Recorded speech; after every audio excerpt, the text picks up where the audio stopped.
प्रेत प्रकट हो गए। प्रेत ने कहा मांगिए क्या मांगते हैं, आज मैं आपकी भक्ति से प्रसन्न हो गया। गोस्वामी जी ने कहा मैंने कोई भक्ति वक्ति नहीं की आपकी, बोले जो रोज पानी डालते थे ना यही मेरा भोज, यही मुझे पानी के रूप में मिलता था, इससे मैं प्रसन्न हो गया। कहा ठीक है, यदि कुछ देना ही चाहते हो तो गोस्वामी जी ने कहा मुझे मेरे राघव जी के दर्शन करा दो। प्रेत ने कहा यदि राघव जी का दर्शन मुझे होता तो क्या मैं प्रेत योनि में पड़ा होता? कहा हाँ एक काम करवा सकता हूं, क्या? राम जी का दर्शन तो नहीं करवा सकता, राम जी के भक्त हनुमान जी तुम्हारी कथा में आते, ये तो मैं बता रहा हूं। आहा, जैसे ही सुना कौन आते हैं? बोले प्रभु चरित्र सुनी बेकोर सिया, राम लखन सीता मन बसिया। वो स्वामी जी तो गदगद हो गए। क्यों? बोले प्रधानमंत्री मिलेंगे बाद में, चलो बढ़िया, कम से कम पिए का तो पता लग गया कि हमारी कथा में आता। क्या भाई, प्रधानमंत्री तक पहुंचना, आपको योगी जी तक पहुंचने का प्रयास करे सो भैया प्रयागराज की सेवा में तो इस समय योगी जी बड़े व्यस्त हैं, मिल ही नहीं सकता कोई। तो इस समय पर क्या हो रहा? बोले सारा जो उत्तर प्रदेश का लखनऊ है मुख्यालय कौन संभाल रहे? बोले योगी जी की पीए संभाल रहे इस समय पर, वही मुख्यमंत्री हैं। और बोले और कलयुग में भी राम जी के जाने के बाद, राम जी के जाने के बाद कलयुग में भी राम जी के पार्षद कौन है? बोले अनंत बलवंत श्री हनुमान जी महाराज।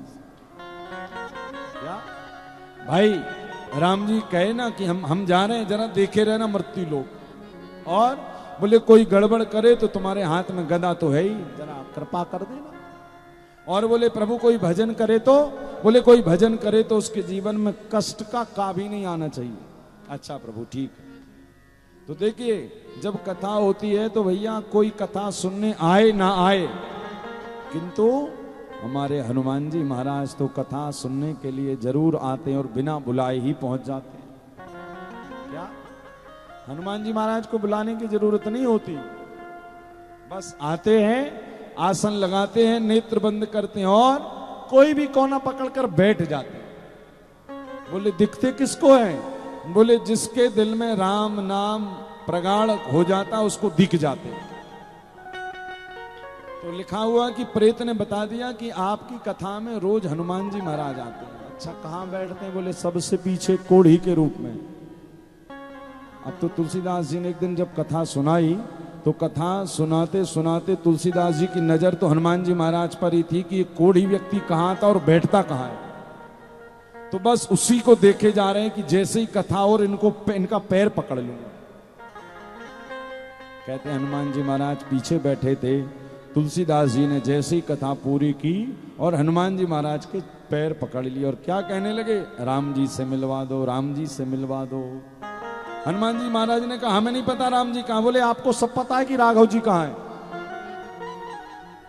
तब बताया कहां जाओ? बोले चित्रकूट पे राम घाट के तट पर आपको राम और लक्ष्मण के दर्शन हो जाएंगे। हाँ, गोस्वामी जी गदगद हो गए, पहुंच गए चित्रकूट राम घाट। अब देखिए क्या हुआ, पहली बार में तो राम लक्ष्मण एक घोड़े पर बैठकर, श्वेत घोड़े पर बैठकर तो राजकुमार आए। तुलसीदास जी ने उनको देखा भी और कहा भी हाँ कितने सुंदर राजकुमार हैं, किंतु ये नहीं पता था कि राम लक्ष्मण है। चले गए। हनुमान जी महाराज ने कहा बताओ बाबा कितना बावरा है, सामने राम लक्ष्मण आए और देखकर प्रणाम भी नहीं किया। अच्छा। हनुमान जी महाराज ने कहा बेचारे गोस्वामी जी को क्या पता कि यही राम लक्ष्मण।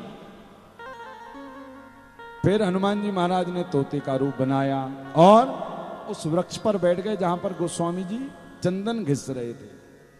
और फिर वो दोहा प्रकट भया, कौन सा? कि चित्रकूट के घाट पर भई संतन की भीड़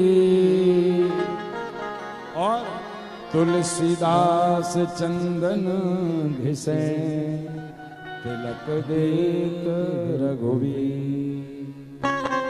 तुलसीदास चंदन घिसे तिलक देत रघुवीर।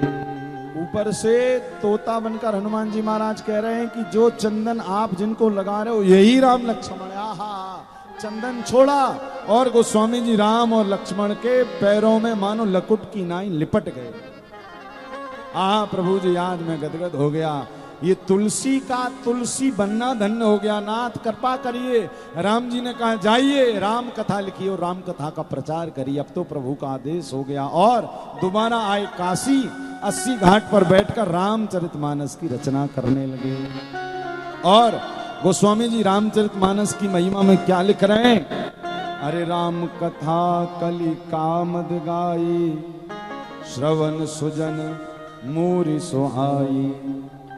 क्या कहा गोस्वामी जी ने? राम कथा कलि कामद गाई। ये राम कथा कलि यानी कलयुग के जीवों के लिए कामधेनु है। राम कथा कलयुग के जीवों के लिए साक्षात कल्प वृक्ष है। कैसे? बोलिए राम कथा कल्प वृक्ष। आपने सुना ना, कल्प वृक्ष का स्वभाव रहता है क्या? बोले कल्प वृक्ष का स्वभाव रहता है कि जब कल्प वृक्ष के नीचे बैठकर कुछ मांगा जाता है तो कल्प वृक्ष उसको वो दे देता है। किंतु अब कहीं महाराज वो कल्प वृक्ष तो चला गया, कहां पर? स्वर्ग चला गया। तो बोले अभी भी हमारे मृत्यु लोक पर एक कल्प वृक्ष है। वो कल्प वृक्ष क्या है? बोले वो कल्प वृक्ष है भगवान की कथा। क्या लिख रहे हैं गोस्वामी जी? अरे राम कथा कलि कामद गाई, सुजन सजीवन मोर सुहाई। राम कथा कलि कामद गाई, सुजन सजीवन मोर सुहाई।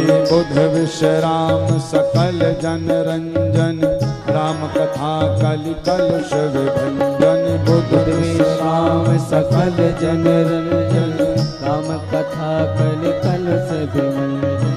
तेरा परमारथ बन जाए, तेरा परमारथ बन जाए।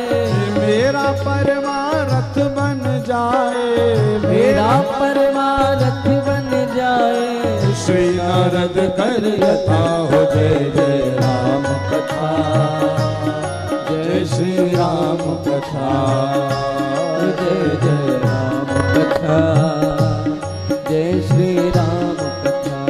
जिसे श्रवण कर मिट जाती है, जिसे श्रवण कर मिट जाती है। कथा श्रवण कर मिट जाती है, कथा श्रवण कर मिट जाती है।